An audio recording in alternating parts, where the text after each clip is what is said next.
নবনীরদনিন্দিত কান্তিধারম রসসাগর নাগর भूपवरं। हरे कृष्णा, दंडवत प्रणाम। आप सभी का श्रीमद् भागवतम क्लास में स्वागत है।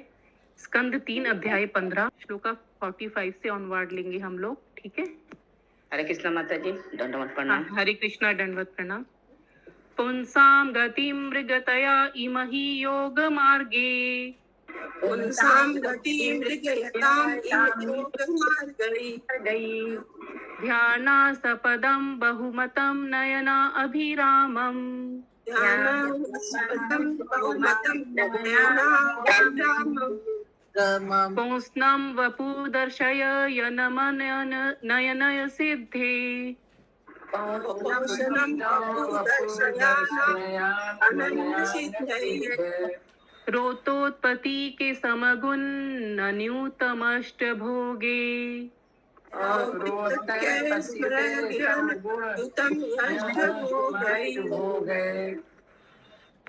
सुषमा जयसवाल माता जी प्लीज अनुवाद रीड करिए। हरे कृष्ण, सभी को दंडवत प्रणाम। यही श्री भगवान का वह रूप है जिसका ध्यान योग विधि के अनुयायी करते हैं और ध्यान में यह योगियों को मनोहर लगता है। यह काल्पनिक नहीं अपितु वास्तविक है, जैसा कि महान योगियों ने सिद्ध किया है। श्री भगवान 8 प्रकार की सिद्धियों से पूर्ण है, किंतु दूसरों के लिए ये सिद्धियां पूर्ण रूप में पाना संभव नहीं है। तात्पर्य पढ़िए। यहाँ पर योग विधि की सफलता का अति सुंदर ढंग से वर्णन किया गया है। यह विशेष उल्लेख हुआ है कि चतुर्भुजी नारायण के रूप में श्री भगवान का रूप योग मार्ग के अनुयायियों के लिए ध्यान का लक्ष्य है। आधुनिक युग में ऐसे अनेक तथाकथित योगी हैं जो चतुर्भुजी नारायण रूप को अपने ध्यान का लक्ष्य नहीं बनाते। उनमें से कुछ तो किसी निर्विशेष या शून्य का ध्यान करने का प्रयास करते हैं, किंतु यह उन महान योगियों द्वारा अनुमोदित नहीं है जो आदर्श विधि का पालन करते हैं। असली योग मार्ग विधि तो इंद्रियों को वश में करना, एकांत तथा पवित्र स्थान में बैठना और नारायण के उस चतुर्भुजी रूप का ध्यान करना है जो इस अध्याय में वर्णित विधि से अलंकृत रहता है। हरे कृष्णा। और हरे कृष्णा, ये यहाँ पर योग विधि के बारे में बताया गया है कि जो अच्छे योगी होते हैं वो अपने हृदय में चतुर्भुजी नारायण के रूप का दर्शन करते हैं, लेकिन जो बाकी होते हैं ना, जो निर्विशेषवादी या शून्यवादी का कमन करते हैं, वो ये इस चीज को नहीं मानते, वो एक ज्योति को मानते हैं। तो यही बात यहाँ पर ये बताई गई है, ठीक है। और आगे इसी को एक्सप्लेनेशन है इस तात्पर्य में, तो हम रीड आउट करेंगे। जहां पर जिसका जो प्रश्न हो वहां पर वो रोक सकता है, ठीक है। हरे कृष्ण। और जिस रूप में वे चारों मुनियों के समक्ष प्रकट हुए थे, यह नारायण रूप भगवान श्री कृष्ण का विस्तार है। अतएव कृष्ण भावनामृत आंदोलन जो अब विस्तार पा रहा है, योगाभ्यास की असली सर्वोच्च विधि है। कृष्ण भावनामृत तो प्रशिक्षित भक्ति में योगियों द्वारा सर्वोच्च योग का निष्पादन है। योगाभ्यास के सारे आकर्षणों के बावजूद 8 प्रकार की योग सिद्धियां समान व्यक्ति को नहीं प्राप्त हो पाती, किंतु यहाँ यह वर्णन किया गया है कि चारों मुनियों के समक्ष प्रकट होने वाले श्री भगवान स्वयं सभी 8 सिद्धियों से पूर्ण है। सर्वोच्च योग मार्ग विधि 24 घंटे श्री भगवान श्री कृष्ण पर मन को केंद्रित करना है। यह कृष्ण भावनामृत कहलाती है। श्रीमद् भागवतम तथा श्रीमद् भगवद गीता में वर्णित योग पद्धति या पतंजलि द्वारा संश्रुत योग पद्धति आजकल अभ्यास किए जाने वाले हठ योग से भिन्न है, जैसा कि आजकल पाश्चात्य देशों में समझा जाता है। असली योगाभ्यास तो इंद्रियों को वश में करना है, और ऐसा वशीकरण होने के होने के पश्चात मन को पूर्ण पुरुषोत्तम भगवान श्री कृष्ण के नारायण रूप में एकाग्र करना है। भगवान श्री कृष्ण आदि भगवान है। हरे कृष्णा माता हरे जी, कृष्णा। हाँ, यहाँ पे ये पाश्चात्य देश में कौन सा हठ योग बताएगा है? पश्चात्य देश में हठ योग से मतलब है वहां पर अपने मतलब मन से कुछ भी क्रिएट कर लेते हैं हठ योग टाइप से, जैसे कि खाने पीने में खाना पीना के रोक लगा देना कि इतना ही लिमिटेड खाना है, या फिर हठ योग के द्वारा सांसों को रोकना। इस तरह से अपनी मन वांछित मतलब मन घड़ित विधियां अपना लेते हैं। ये पाश्चात्य देशों में चलता है। लेकिन जैसा कि इधर कहा गया है ना कि असली योगाभ्यास तो इंद्रियों को वश में करना है।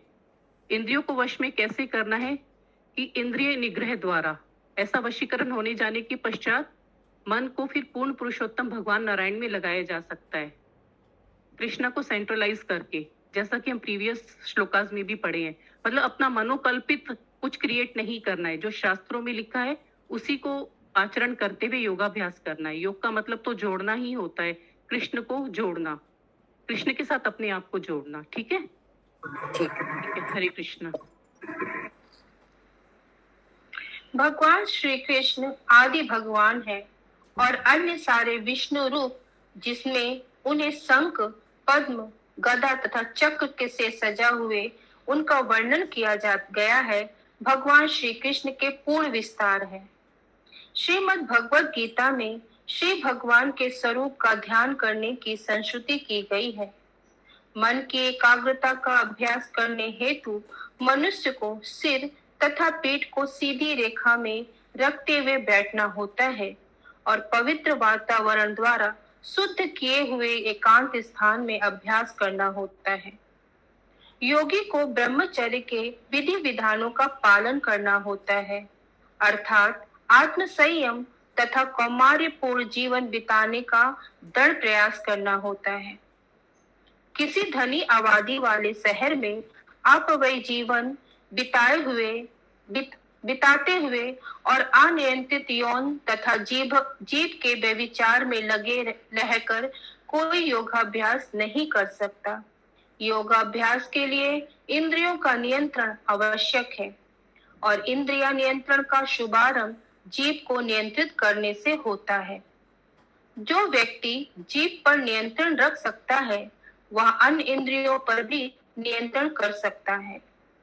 मनुष्य अपनी जीभ को सभी प्रकार के वर्जित भोज्य तथा पेय पदार्थ को ग्रहण करने की अनुमति देकर उसी के साथ योगाभ्यास में प्रगति नहीं कर सकता। यह अत्यंत शोचनीय बात है। अनेक अवैध तथा कथित योगी पश्चात देशों में जाते हैं और लोगों की योगाभ्यास के प्रति उन्मुक्तता का अनुवांछित लाभ उठाते हैं। ऐसे अवैध योगी सार्वजनिक रूप से यह घोषित करने का दुस्साहस करते हैं कि मनुष्य सुरापान की आदत में लिप्त रहते हुए भी ध्यान का अभ्यास कर सकता है। हरे कृष्णा। देखिए, इस पैराग्राफ में इंपॉर्टेंट है कि जीभ को नियंत्रित करके ही हम अपनी इंद्रियों को नियंत्रण कर सकते हैं, क्योंकि जीभ से दो कार्य होते हैं, एक तो खाने का और एक बोलने का। अगर हम प्रसाद ग्रहण करेंगे तो इंद्रिय ऑटोमेटिकली हमारी नियंत्रण में रहेंगी, और फिर प्लस हम निंदा आदि नहीं करेंगे तो मन शांत रहेगा। तो यही चीज यहाँ पर बोली गई है। ठीक है, अगर कोई और इम्पोर्टेंट पॉइंट कोई डिस्कस बोलना चाहता है तो बोल सकता है, या कोई किसी का प्रश्न है तो पूछ सकता है, या किसी को कुछ और इम्पोर्टेंट लगा हो इस पूरे पैराग्राफ में, कोई शेयर करना चाहेगा? नहीं तो फिर हम आगे बढ़ते हैं। ठीक है, आगे पढ़िए माता जी। 5000 वर्ष पूर्व भगवान श्री कृष्ण ने अर्जुन के लिए योगाभ्यास की संश्रुति की थी, किंतु अर्जुन ने स्पष्ट रूप से योग पद्धति के कठोर यम नियमों का पालन करने में अपनी असमर्थता व्यक्त की थी। मनुष्य को कर्म के हर क्षेत्र में अत्यंत व्यवहारिक होना चाहिए और उसे योग के नाम पर व्यर्थ के योगासनों का अभ्यास करने में अपना बहुमूल्य समय नहीं गंवाना चाहिए। असली योग तो अपने हृदय के भीतर चतुर्भुजी परमात्मा को खोजना तथा ध्यान में उनका निरंतर दर्शन करना है। ऐसे निरंतर ध्यान समाधि कहलाता है और इस ध्यान का लक्ष्य तो अलंकृत शरीर वाले चतुर्भुजी नारायण होते हैं, जैसा कि श्रीमद् भागवतम में इस अध्याय में वर्णन हुआ है। किंतु यदि कोई शून्य या निर्विशेष वस्तु का ध्यान करना चाहता है तो योगाभ्यास में सफलता प्राप्त करने में काफी समय लगता है। हम अपने मन को किसी शून्य या निर्विशेषवादी वस्तु पर एकाग्र नहीं कर सकते।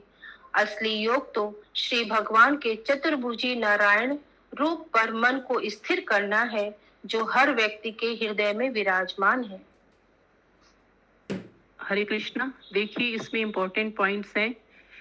जैसा कि भगवत गीता में कृष्णा ने अर्जुन को बताया था, तो अर्जुन ने असमर्थता जाहिर की थी कि मैं यम नियम के पालन नहीं कर सकता, क्योंकि बहुत कठोर है। अपने मन को एकाग्र करना, जो कि मन बहुत चंचल है, उसको एकाग्र करना बहुत मुश्किल है। लेकिन अगर हम भगवान के स्वरूप पे ध्यान लगाएंगे ना, तो वो सरल और सहज हो जाता है, जैसा कि हम सभी जानते हैं। इसी पैराग्राफ में उसी चीज को कहा गया है कि असली योग तो अपने हृदय के भीतर चतुर्भुजी परमात्मा को खोजना तथा ध्यान में उनका निरंतर दर्शन करना है। ठीक है, किसी का कोई प्रश्न है? वरना फिर हम आगे बढ़ते हैं। ठीक है, पढ़िए माता हरे जी। कृष्ण। हरे कृष्णा माता जी। हाँ जी। মাতাজি, এইখানে যে বলা আছে সেই ধ্যানের বিষয় হচ্ছেন চতুর্ভুজ নারায়ণ। हाँ মানে নারায়ণ রূপেই ধ্যান করতে হবে, কৃষ্ণ রূপে ध्यान করলে হবে না। माता जी, इसमें ना परमात्मा की बात हो रही है। तीन होती है ना, पहले निर्विशेष तेज, फिर परमात्मा, फिर भगवान। तो परमात्मा के रूप में ये चतुर्भुजी नारायण का स्वरूप को करना है अपने हृदय में। फिर उससे अपर स्टेज ब्रजेंद्र नंदन कृष्ण हो जाती है, जो भगवान का वास्तविक रूप है। ठीक है, ঠিক আছে। आगे पढ़िए माता जी।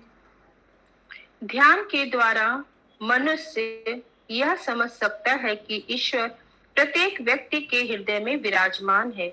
यदि कोई इसे ना भी जानता हो तो भी ईश्वर हर एक के हृदय में स्थित रहते हैं। वे न केवल मनुष्य के हृदय में स्थित रहते हैं, अपितु वे कुत्ते बिल्लियों के हृदयों के भीतर भी स्थित हैं। श्रीमद् भगवत गीता इस तथ्य को श्री भगवान की इस घोषणा द्वारा प्रमाणित करती है। ईश्वरः सर्वभूतानां हृदयेषु। जगत के परम नियंता ईश्वर हर एक के हृदय में विराजमान है। वे न केवल हर एक के हृदय में रहते हैं, अपितु वे परमाणु तक के भीतर उपस्थित हैं। ईश्वर की उपस्थिति से कोई भी स्थान शून्य या रहित नहीं है। यह श्री ईशोपनिषद का कथन है। ईश्वर सर्वत्र उपस्थित है और उनके स्वामित्व का अधिकार हर वस्तु पर लागू होता है। श्री भगवान जिस स्वरूप में सर्वत्र उपस्थित रहते हैं, वह परमात्मा कहलाता है। आत्मा का अर्थ है वरिष्ठ आत्मा और परमात्मा का अर्थ है वरिष्ठ परमात्मा। आत्मा तथा परमात्मा दोनों ही वरिष्ठ पुरुष है। आत्मा तथा परमात्मा में यही अंतर है कि आत्मा किसी विशेष शरीर में ही उपस्थित रहता है, जबकि परमात्मा सर्वत्र उपस्थित रहते हैं। इस संदर्भ में सूर्य का दृष्टांत अति उत्तम है। कोई व्यष्टि मनुष्य किसी एक स्थान पर स्थित रहता है, किंतु सूर्य इसी प्रकार की वरिष्ठ सत्ता होते हुए भी हर व्यक्ति के सिर के ऊपर उपस्थित रहता है। इसकी व्याख्या श्रीमद् भगवत गीता में की गई है। इसीलिए यद्यपि सारे व्यक्तियों के गुण समान हैं, जिनमें श्री भगवान भी सम्मिलित हैं, तो भी परमात्मा अपने विस्तार करने की मात्रा युक्त शरीर के कारण वरिष्ठ आत्मा से भिन्न है। श्री भगवान या परमात्मा अपना विस्तार लाखों रूपों में कर सकते हैं, किंतु वरिष्ठ आत्मा ऐसा नहीं कर सकता। हरे कृष्णा। इस पैराग्राफ में आत्मा तथा परमात्मा के बारे में बताते हुए सूर्य का एग्जाम्पल दिया गया है। जैसे आत्मा व्यष्ट है, परमात्मा भी व्यष्ट है। सूर्य को इससे कंपेयर किया। हाँ संगनी माता जी बोलिए। हरे कृष्ण माता जी, यहाँ पे लिखा है ना, आत्मा तथा परमात्मा में अंतर नहीं है। ठीक हाँ, है, लिखा है। फिर लिखा है आत्मा किसी विशेष शरीर में उपस्थित रहता है। नहीं, तो क्या आत्मा तथा परमात्मा में यही अंतर है। अंतर नहीं लिखा है, यही अंतर है। आत्मा किसी विशेष शरीर में ही उपस्थित रहता है, तो विशेष शरीर क्यों बोला गया? अभी तो कुछ देर आगे लिखा कि सब जगह रह सकता है। आत्मा विशेष शरीर में, जैसे आपके शरीर में उपस्थित है, मेरे शरीर में उपस्थित है, माता जी के शरीर में उपस्थित है, तो एक विशेष शरीर ही है ना। हर एक शरीर में आत्मा उपस्थित है, ऐसे सर्वत्र है, सब में है, लेकिन एक विशेष शरीर में है। और परमात्मा भी सब में है। जैसे कि सूर्य का एग्जाम्पल दिया गया है कि सूर्य की रोशनी, जैसे हर इंसान अलग अलग घूम रहा है सपोज, लेकिन सूर्य तो एक ही है, लेकिन उसकी रोशनी सबके ऊपर पड़ेगी। तो पर सूर्य सब तरफ होते हुए भी पर्टिकुलर एक के ऊपर ही है, लेकिन है सब जगह। और इंसान की जो आत्मा है वो विशेष शरीर में ही रहेगी, जैसे आपकी आत्मा आपके शरीर में, मेरी आत्मा मेरे शरीर में। ठीक है, क्लियर है? यस। ठीक है, आगे बढ़ते हैं। किसी और का प्रश्न है? वरना आगे बढ़ते हैं। ठीक है, आगे बढ़िए। माता जी ये वाला लाइन भी बोलिए। हाँ जी, हाँ जी। तो भी परमात्मा अपने विस्तार करने की मात्रा युक्त शक्ति के कारण व्यष्टि आत्मा से भिन्न है। हाँ, तो ये सूर्य के एग्जाम्पल का ही किया गया है ना, कि सूर्य सब सिरों के ऊपर रहता है, जैसे वो अपनी शक्ति में विस्तार कर लेता है। दिखता एक ही है लेकिन विस्तार कर लेता है। सूर्य की रोशनी तो सब पे ही पड़ रही है ना। इधर लिखा है ना कि सूर्य इसी प्रकार की व्यष्ट सत्ता होते हुए भी हर व्यक्ति के सिर के ऊपर उपस्थित रहता है। हर व्यक्ति को फील तो यही होता है ना कि सूर्य मेरे ऊपर है, लेकिन है वो एक ही व्यष्ट सत्ता है, मतलब एक ही सत्ता है उसकी, लेकिन सर्वत्र विस्तार कर लेता है, हर जगह होता है वो। ठीक है, ठीक है। हरे कृष्ण। सूर्य की उपमा क्या माता जी परमात्मा से दी गई है? हाँ जी। ओके। हर एक के हृदय में स्थित होने से परमात्मा हर एक के कार्यों का अवलोकन कर सकते हैं, चाहे वह भूत, वर्तमान अथवा भविष्य हो। उपनिषदों में परमात्मा को वरिष्ठ आत्मा के साथ मित्र तथा साक्षी रूप में विराजमान बतलाया गया है। मित्र रूप में श्री भगवान अपने मित्र वरिष्ठ आत्मा को पा लेने तथा उसे भगवत धाम वापस ले जाने हेतु उत्सुक रहते हैं। साक्षी के रूप में वे सारे वरों के प्रदाता हैं और वे प्रत्येक वरिष्ठ आत्मा को उसके कर्मों का फल देते हैं। परमात्मा हर वरिष्ठ आत्मा को वे सारी सुविधाएं प्रदान करते हैं जिन्हें इस भौतिक जगत में वह भोगना चाहता है। दुख तो भौतिक जगत पर प्रभुत्व जताने की जीव की लालसा का प्रतिफल होता है, किंतु श्री भगवान अपने मित्र वरिष्ठ आत्मा को, जो कि उसका पुत्र भी है, अन्य सारे कार्यों को त्याग कर नित्य आनंद में तथा ज्ञान में जीवन के लिए उनकी शरण में जाने का आदेश देते हैं। सभी प्रकार के योग पर अत्यंत प्रामाणिक तथा सर्वाधिक पढ़ी जाने वाली पुस्तक श्रीमद् भगवद गीता की यह अंतिम शिक्षा है। इस तरह श्रीमद् भगवद गीता का अंतिम शब्द योग की पूर्णता में अंतिम शब्द है। हरे कृष्णा। देखिए, इधर बताया गया है कि किस तरह से परमात्मा हर एक के, बेसिकली तो ये सब गीता में ये हम सब पढ़ चुके हैं। श्रीमद् भगवद गीता में जो इधर बताया जा रहा है कि भगवान का अंतिम आदेश क्या है, सर्वधर्मान परित्यज्य, वो वाला श्लोका, और प्लस इसमें बताया गया है कि परमात्मा रूप में साक्षी और मित्र के रूप में रहते हैं और चाहते हैं कि वो उसकी तरफ आए और उनके साथ जुड़े, कृष्णा के साथ। तो ये हम सब जानते ही हैं, है ना। तो अगर किसी का कोई प्रश्न है तो ले सकते हैं, वरना फिर आगे बढ़ते हैं। ठीक है, आगे बढ़िए। श्रीमद् भगवद गीता में कहा गया है कि जो व्यक्ति सदैव श्री कृष्ण भावनामृत में लीन रहता है वह सर्वोच्च योगी है। कृष्ण भावनामृत क्या है? जिस तरह वरिष्ठ आत्मा, किसी को कोई श्लोका याद आ रहा है? भगवद गीता में कहा गया है जो व्यक्ति सदैव कृष्ण भावनामृत में लीन रहता है वह सर्वोच्च योगी है। कोई श्लोका याद आ रहा है? शशि माता जी को तो पता होगा। योगी नाम अपि सर्वेषां। यस, हाँ, 6 चैप्टर में है। हाँ, आगे बढ़िए माता जी। कृष्ण भावनामृत क्या है? जिस तरह वरिष्ठ आत्मा अपनी चेतना के द्वारा उसके सारे शरीर में उपस्थित रहता है, उसी तरह अति चेतना द्वारा परमात्मा सारी सृष्टि में उपस्थित रहते हैं। यह अति चेतना शक्ति वैष्ट आत्मा द्वारा जिसकी चेतना सीमित है अनुकरण किया जाता है। मैं यह तो समझ सकता हूँ कि मेरे सीमित शरीर में क्या हो रहा है, किंतु मैं इसका अनुभव नहीं कर सकता कि दूसरे के शरीर में क्या हो रहा है। मैं अपनी चेतना के द्वारा अपने सारे शरीर में उपस्थित हूँ, लेकिन मेरी चेतना अन्य के शरीर में उपस्थित नहीं है।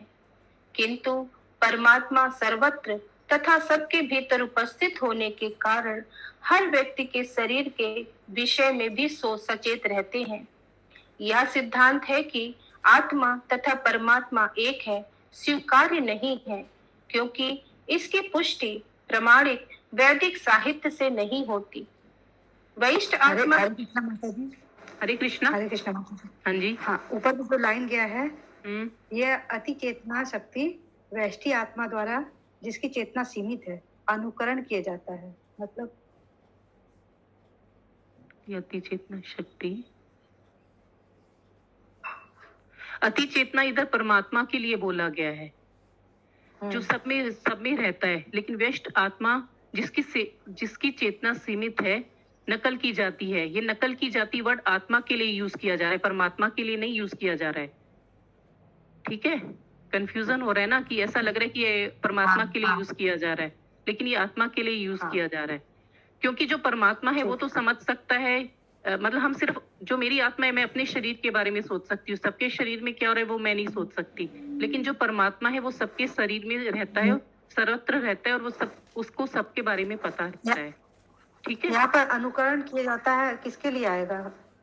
अनुकरण आत्मा के लिए, आत्मा द्वारा अनुकरण किया जाता है, जो कि गलत है। अनुकरण तो कर नहीं सकती ना आत्मा, मतलब आत्मा ऐसे सोचती है कि मैं अनुकरण कर सकती हूँ, लेकिन वो सिर्फ अपने शरीर के बारे में ही सोच सकती है, सबके शरीर के बारे में नहीं सोच सकती है। परमात्मा सबके शरीर के बारे में जानकारी रखते हैं। ठीक है, यह अति चेतना शक्ति जो है परमात्मा हुआ। हाँ जी, हरे कृष्णा प्रभु जी। माता जी दूसरा लैंग्वेज में एक बार देखिए ना, इंग्लिश और बंगाली। इंग्लिश किसके पास होगा अभी? बंगाली में भाग्यराधा माता जी। हाँ, भाग्यराधा माता जी पढ़िए इंग्लिश में। Just tell me in Hindi which paragraph it was. ये भगवत गीता में कहा गया है, ये जो अभी पैराग्राफ स्टार्ट हुआ था ना,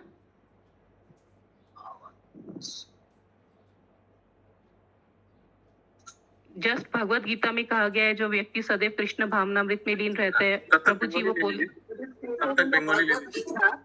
बंगाली में पढ़िए करोबी माता जी।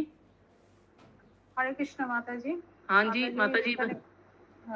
লেখা আছে সীমিত চেতনা সম্পন্ন জীবাত্মা এই পরম চেতन শক্তির অনুকরণ করে। हाँ देखिए, बंगाली में यही लिखा गया है कि सीमित चेतन आत्मा जो है वो परमात्मा की मतलब परमात्मा की नकल करना चाहती है ना शशि माता जी? यही मतलब हुआ ना मेरे ख्याल से।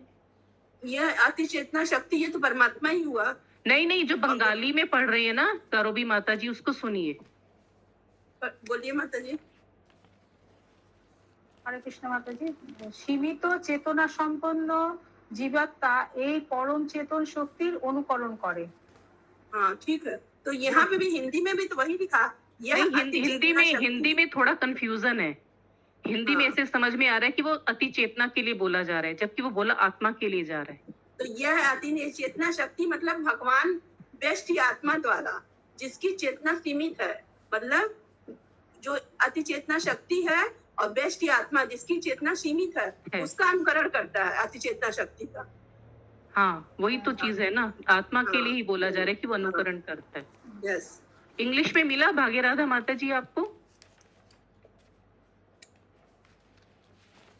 वैसे बंगाली में क्लियर है। हाँ पढ़िए। It is stated in Bhagavad Gita that a person who is always absorbed in Krishna consciousness is the topmost yogi. What is Krishna consciousness? As the individual soul is present by his consciousness throughout his entire body, so the super soul or the Paramatma is present throughout the whole creation by super consciousness. This super consciousness energy is initiated by the individual soul, yes, हाँ बस इधर तक ही, हाँ इधर तक ही चाहिए था माता जी, इधर तक ही चाहिए था।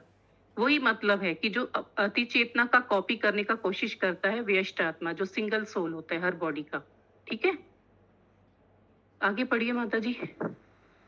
वरिष्ठ आत्मा की चेतना अति चेतना में कार्य नहीं कर सकती, किंतु यह अति चेतना सर्वोपरि की चेतना के साथ वरिष्ठ चेतना को जोड़कर प्राप्त की जा सकती है।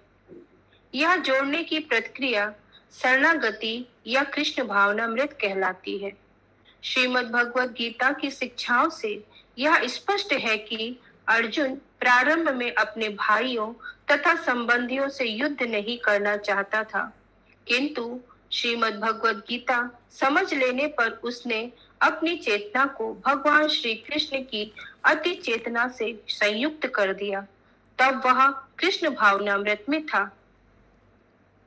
हरे कृष्णा, अभी तक सबको सब क्लियर है ना? अगर कोई प्रश्न है तो हम ले सकते हैं। हरे कृष्ण माता जी, ये हाँ जी, गुरु और शिष्य का उदाहरण भी यहाँ हो सकता है ना? कैसे? मैं समझी नहीं। जैसे आत्मा को अगर शिष्य रूप में हम लेते हैं तो वो गुरु यानी संपूर्ण ज्ञान जिसके पास है या शुद्ध चेतना में जो है, हाँ प्रमाणिक गुरु, मतलब प्रमाणिक हाँ, गुरु ना? हाँ हाँ वो उसका अनुसरण करता है। अनुसरण, लेकिन यहाँ पर अनुकरण कर रहा है वो आत्मा, अनुकरण नहीं करना है, हमें अनुसरण करना है। हाँ ये भी ले सकते हैं। ठीक है, आगे बढ़ते हैं।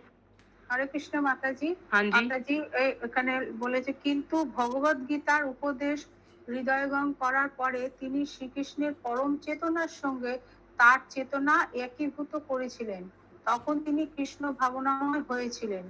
হ্যাঁ, हाँ तो और শ্রীকৃষ্ণের পরম চেতনার সঙ্গে তার চেতনা মানে তার মানে তিনি যে अर्जुन के लिए बोला जा रहा है माता जी। হ্যাঁ হ্যাঁ হ্যাঁ সেটা বুঝতে পেরেছি, মানে আগে যে যুদ্ধ করতে চাইছিলেন না, ওই চেতনাটার সঙ্গে একীভূত হওয়ার ফলে তখন তিনি কৃষ্ণ ভাবনাময় হয়ে তারপরে তিনি যুদ্ধ করতে চেয়েছিলেন।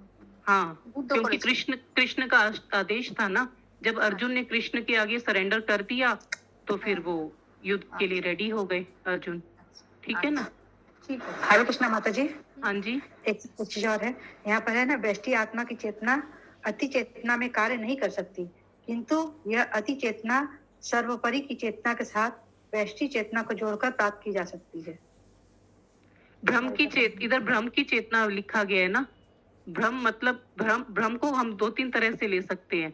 नहीं, ब्रह्म माता जी, भ्रम ही तो लिखा गया ना, किंतु यह अति चेतना, ब्रह्म, हाँ भ्रम मतलब मेरे से भ बोला जाता है, किंतु यह अति चेतना भ्रम की चेतना के साथ व्यष्ट आत्मा चेतना को जोड़कर प्राप्त की जा सकती है। अचेत चेतना मतलब सुपर सोल भ्रम की चेतना के साथ। तो भ्रम की चेतना मतलब परमात्मा की ही चेतना हुई ना। जैसे हम कृष्ण भावनामृत में कनेक्ट हो जाते हैं ना, कृष्णा से कनेक्ट कर लेते हैं अपने आप को, वही चीज यहाँ पर बोला जा रहा है। जो ये जो अति चेतना है, ये परमात्मा और जो आत्मा है, इन दोनों को संयुक्त करके अति चेतना प्राप्त किया जा सकता है। ये चीज यहाँ बोली जा रही। जैसे कि अगर हम कृष्ण कॉन्शियसनेस में रहेंगे, अगर कोई रहता है और भगवान की इच्छा पे निर्भर रहता है, तो ये इसका ही मतलब है। हाँ, लेकिन उसके लिए हमें कृष्ण, हाँ वही चीज होगी, शरणागति से हो गया रिलेटेड। अगर हम शरणागति ले लेते हैं तो हम उससे कनेक्ट हो जाते हैं, मतलब उस स्तर को प्राप्त कर सकते हैं। ठीक है ना शशि माता जी? यस माता जी। हाँ, आगे बढ़ते हैं। মাতাজি ওই লাইনটা কি একবার পড়বো, যেটা কোন সা লাইন? এখন আলোচনা হচ্ছে। हाँ बोलिए। এই পরম চেতনা কিন্তু লাভ করা সম্ভব পরমেশ্বর ভগবানের চেতনার সঙ্গে স্বতন্ত্র জীবের চেতনাকে একীভূত করার মাধ্যমে। এই একীভূত করার পন্থাকে বলা হয় শরণাগতি বা কৃষ্ণ ভাবনামৃত। हाँ तो मतलब प्रश्न क्या है? প্রশ্ন কিছু না, আমি বলছি তাহলে আপনি যেটা বলেছেন সেটাই ঠিক, সেটাই আমি বাংলায় বললাম। हाँ, क्योंकि इसमें तो स्पष्ट लिखा गया है ना, तो वही मैंने पढ़ा। हाँ। विनीता माता जी, आपका क्या प्रश्न है? हरे कृष्ण माता जी, यहाँ जो ये वर्ड है अति चेतना ब्रह्म, तो अति चेतना और ब्रह्म अलग अलग दो वर्ड है या एक ही वर्ड है? अति चेतना भ्रम की चेतना, अति चेतना अलग वर्ड है और भ्रम की चेतना अलग वर्ड है। भ्रम की अति चेतना चेतना और मतलब? व्यष्ट चेतना। अति चेतना वही कृष्णा कॉन्शियसनेस, और ब्रह्म मतलब? भ्रम परमात्मा टाइप इधर लिया जा रहा है। परमात्मा की चेतना और व्यष्ट चेतना जो आत्मा की चेतना है। आत्मा के अंदर परमात्मा है, लेकिन आत्मा जब परमात्मा से कनेक्ट हो जाएगी तब अति चेतना को प्राप्त कर लेगी, जो कि कृष्ण भावनामृत है। शरणागति की अगली लाइन में लिखा गया ना, ये जुड़ने की प्रक्रिया शरणागति या कृष्ण भावनामृत कहलाती है। हाँ हाँ। अच्छा, आत्मा जब परमात्मा में कनेक्ट हो जाएगी, योग योग जुड़ना, योग मतलब जुड़ना। आत्मा और परमात्मा मिलकर अति चेतना। हाँ, मतलब आत्मा को सरेंडर करना होगा ना, परमात्मा को अपने हृदय में देखना होगा, तब वो अति चेतना को अचीव कर पाएगा। हाँ, क्योंकि भगवत गीता में योग का 2-3 वर्ड रहते हैं ना, योग मतलब जुड़ना भी होता है, योग मतलब वो योग भी हो जाता है अलग तरह का, इस तरह से हो जाता है। ठीक है माता जी, क्लियर हो गया। ठीक है ना माता जी, क्लियर है ना? हाँ माता जी, क्लियर हो। ठीक है, आगे बढ़ते हैं। पूर्ण कृष्ण भावना भावित व्यक्ति भगवान श्री कृष्ण के आदेश के अनुसार कर्म करता है।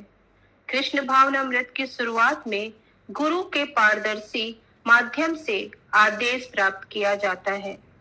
जब कोई व्यक्ति पर्याप्त प्रशिक्षित हो लेता है और भगवान श्री कृष्ण के प्रति विनीत श्रद्धा तथा प्रेम से प्रामाणिक गुरु के निर्देशन में कार्य करता है, तो संयुक्त होने की विधि अधिक दृढ़ तथा सही बन जाती है। हाँ, अशोक मिश्रा प्रभु जी वाला आ गया। जैसे अशोक मिश्रा प्रभु जी बोले थे ना, गुरु वाला एग्जाम्पल दिए थे, अभी वो भी आ गया। आगे बढ़िए। कृष्ण भावनामृत में भक्ति की यह अवस्था योग प्रणाली की सबसे पूर्ण अवस्था है। इस अवस्था में भगवान श्री कृष्ण या परमात्मा भीतर से आदेश देते हैं, जबकि बाहर से भक्त की सहायता गुरु द्वारा की जाती है, जो भगवान श्री कृष्ण के प्रामाणिक प्रतिनिधि होते हैं। भीतर से परमात्मा चैत्य के रूप में भक्त की सहायता करते हैं, क्योंकि वे प्रत्येक के हृदय के भीतर विराजमान रहते हैं। किंतु केवल इतना समझना कि ईश्वर सबके हृदय में विराजमान है पर्याप्त नहीं है। मनुष्य को भीतर तथा बाहर दोनों तरह से ईश्वर से परिचित होना होता है, और कृष्ण भावनामृत में कर्म करने हेतु उसे भीतर तथा बाहर से आदेश प्राप्त करना चाहिए। यही मनुष्य जीवन की सर्वोच्च सिद्ध अवस्था तथा समस्त योग की सर्वोच्च सिद्धि है। हरे कृष्णा। देखिए, इस पैराग्राफ में प्रामाणिक गुरु का भी महत्व बताया गया है कि वो हमें बाहर से आदेश देंगे, जैसा कि इस लाइन में लिखा गया ना कि कृष्ण भावनामृत में कर्म करने के लिए उसे भीतर तथा बाहर से आदेश प्राप्त करना चाहिए। भीतर से मिलेगा उसे चैत्य के रूप में, कृष्ण चैत्य रूप में देंगे, और बाहर से प्रामाणिक गुरु के रूप में आदेश देंगे, तभी वही सर्वोच्च सिद्धि कहलाएगी। बेसिकली तो कृष्ण भावनामृत से ही कनेक्ट होना है ना। कृष्ण संगनी माता जी बोलिए। इस पैराग्राफ को मतलब जो पढ़ा गया तो लग रहा है जैसे इस स्टेज पे हम लोग हैं शायद, है ना? पता नहीं माता जी, हर कोई अपना अपना समझता है। बात सुनिए ना, यहाँ तक है, लेकिन पीछे का जो 3 लाइन और है, मतलब यहाँ पर जैसे भीतर आदेश प्राप्त होना चाहिए, ये भी सही है। यही मनुष्य के जीवन की सर्वोच्च सिद्धावस्था समस्त योग की सर्वोच्च सिद्धि है। तो यहाँ से तभी हम लोग बहुत पीछे हैं, है ना माता जी? लास्ट का एक लाइन तभी मतलब हम लोग, मैं तो बहुत डाउन हूँ, बाकी का पता नहीं। चलिए आगे बढ़ते हैं, आप सही कह रहे हैं, आगे बढ़ते हैं। पढ़िए सुषमा जायसवाल माता जी। पूर्ण योगी के लिए 8 प्रकार की चरम सिद्धियां हैं। वायु से भी हल्का, परमाणु से भी छोटा, पर्वत से भी बड़ा, जो भी इच्छा करे उसे पा सकना, ईश्वर की तरह नियंत्रण करना इत्यादि। किंतु जब वह श्री भगवान से आदेश पाने की पूर्ण अवस्था तक पहुंच जाता है, तो वह उपयुक्त भौतिक उपलब्धियों की किसी भी अवस्था से बढ़कर होता है। योग प्रणाली का प्राणायाम। हरे कृष्णा, ये जो लाइन गई है ना, किंतु जब वह भगवान से आदेश पाने की सिद्ध अवस्था तक पहुंच जाता है, इसके बारे में कोई कुछ बोलना चाहेगा? पहले तो ये लिखा है कि पूर्ण योगी की 8 प्रकार की चरम सिद्धियां हैं, वो बता दी गई है।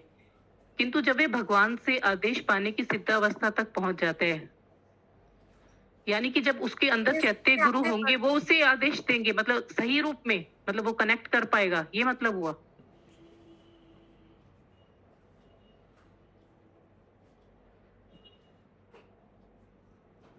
शशि माता जी, वो भक्ति के मार्ग पे भगवान से जब आदेश पाएगा तभी वो सिद्धावस्था पे पहुंच सकता है। मतलब ये सब एकदम तो- हायर ये सब स्टेज तो- पे। हाँ, ये सब तो सिद्धियां हैं, हल्का अच्छा। होना, भारी होना, छोटा होना, बड़ा होना। लेकिन जब भगवान से आदेश, जैसे अर्जुन को भगवान आदेश दे रहे हैं युद्ध करो, उस तरह को भगवान से जब कोई आदेश पाकर सिद्धावस्था तक पहुंच पाता है तो वही होता है भौतिक उपलब्धियों की किसी भी अवस्था से वो बढ़कर होता है। अच्छा, ठीक है, ओके। भक्ति मार्ग को सबसे सही बताया गया है। यस यस हाँ, भक्ति मार्ग ही इसमें बेसिकली निकल के आ रहा है इस पैराग्राफ्स में। भगवान जो बोले वही हम लोग करें तो वही सबसे ऊंचा और सिद्धावस्था है। वो हमें शास्त्रों से पता चलेगा, भागवतम और भगवत गीता से और Yes. प्रामाणिक गुरु से, हमारे जो हमें प्रामाणिक गुरु जो जिस परंपरा से हम जुड़े हुए हैं, जो हमें आदेश प्राप्त हो वो हम पूरा करें। ठीक है, आगे बढ़िए। योग प्रणाली का प्राणायाम, जिसका सामान्य तौर पर अभ्यास किया जाता है, मात्र शुरुआत है। परमात्मा का ध्यान अगला कदम है। किंतु परमात्मा से सीधा संपर्क प्राप्त करना और उनसे आदेश लेना सर्वोच्च सिद्धि की अवस्था है। ध्यान ही प्राणायाम विधि 5000 वर्ष पूर्व भी अति कठिन थी, अन्यथा अर्जुन ने इस प्रणाली को अपनाने के भगवान श्री कृष्ण के प्रस्ताव को अस्वीकार न किया होता। यह कलयुग पतित युग कहलाता है। इस युग में लोग सामान्यतः अल्पायु तथा आत्म साक्षात्कार या आध्यात्मिक जीवन को समझने में अत्यंत मंद होते हैं। वे प्रायः अभागे होते हैं। अतः यदि कोई आत्म साक्षात्कार में तनिक भी रुचि रखता है तो वह कई षड्यंत्रों द्वारा गुमराह किया जा सकता है। योग की पूर्ण अवस्था प्राप्त करने का एकमात्र साधन श्रीमद् भगवद गीता के सिद्धांतों का पालन करना है, जिसका अभ्यास श्री चैतन्य महाप्रभु ने किया। यह योगाभ्यास की सरलतम तथा सर्वोच्च सिद्धि है। श्री चैतन्य महाप्रभु ने इस कृष्ण भावनामृत योग प्रणाली का प्रदर्शन व्यवहारिक रूप में भगवान श्री कृष्ण के पवित्र नाम का केवल कीर्तन करके किया, जैसा कि वेदांत, श्रीमद् भागवतम, श्रीमद् भगवद गीता तथा कई महत्वपूर्ण पुराणों में संश्रुति की गई है। हरे कृष्णा। देखिए, इस पैराग्राफ में कितने पॉइंट्स आए हैं ना। जैसे एक तो चैतन्य महाप्रभु ने जो सिद्धांत प्रतिपादित किया हरे कृष्ण भावनामृत का मंत्र द्वारा, और एक ये जो पॉइंट गया ना पीछे, योग प्रणाली का प्राणायाम जिसका सामान्य तौर पर अभ्यास किया जाता है, वह मात्र शुरुआत है, वो प्रथम स्टेज है जब भगवान से कनेक्ट होने की, और फिर उसके बाद परमात्मा का ध्यान अगला कदम है। पहले प्राणायाम अत्याहार प्रत्याहार द्वारा हम करते हैं, लेकिन ये प्रणाली बहुत क्या है, मुश्किल है। फिर उसमें लिखा है कि परमात्मा का ध्यान अगला कदम है, और फिर उससे अलग है कि परमात्मा से सीधा संपर्क प्राप्त करना। ये 3 स्टेज पे है। और इस मार्ग का जो कृष्ण थे, कृष्ण ने आदेश दिया ना, अर्जुन तो अपने आप को मतलब कैपेबल नहीं पा रहे थे, अपने आप को नहीं कर पा रहे थे, क्योंकि ये बहुत मुश्किल है। लेकिन जैसे कि चैतन्य महाप्रभु ने किया, सिंपल कर दिया उसको कि कृष्ण नाम का कीर्तन करके, वो व्यवहारिक रूप है। आप नहीं, पहले यहाँ पे अर्जुन को पहले हाँ ये ध्यान योग, कर्म योग, ये सब बताए ना, तो वो उनको अस्वीकार नहीं हुआ। तब व्यवहारिकता क्या बताए, तब वो स्वीकार की। व्यवहारिकता क्या हुई, हरे कृष्ण महामंत्र करना, क्योंकि यस, कलयुग में तो ये संकीर्तन का अनुमानना भी की गया है ना, इसको अनुमोदित भी किया गया है।